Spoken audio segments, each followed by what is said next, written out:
দায়িত্ব আর কর্মের মাঝে হেরে যায় হাজারো ছেলের স্বপ্ন। একটা কথা কি ভাই, সকালবেলা ঘুম থেকে উঠছেন, ওই মুহূর্তে ফ্যামিলি থেকে বাপ বা মা কেউ আইসা কি কইছে আপনি গো যে সারাদিন কি করলি, খালি ঘুমাস আর খাস, কোনো কাজ কাম করস না? এই কথাগুলোর মানে বুঝেন? আমি যে বলতাছি, যে পরিস্থিতির শিকার হয়েছে একমাত্র ওরাই বুঝে যে কথাগুলো কতটা কষ্টদায়ক। অথচ ফ্যামিলির মানুষগুলো কিন্তু জানে না যে শুধু আমি না, আমার মতো হাজার হাজার ছেলে আছে যারা নাকি আমার চেয়ে মানে নিজে গোছে বেশি স্বপ্ন দেখা গেলাম তার ফ্যামিলির নিয়ে।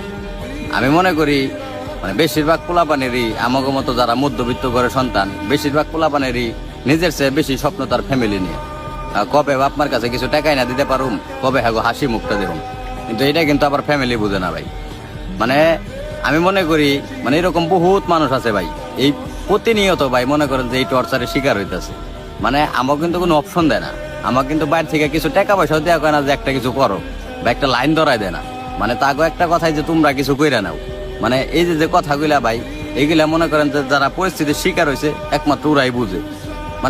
তারপরও আমি একটা কথা কই, আমি মনে করি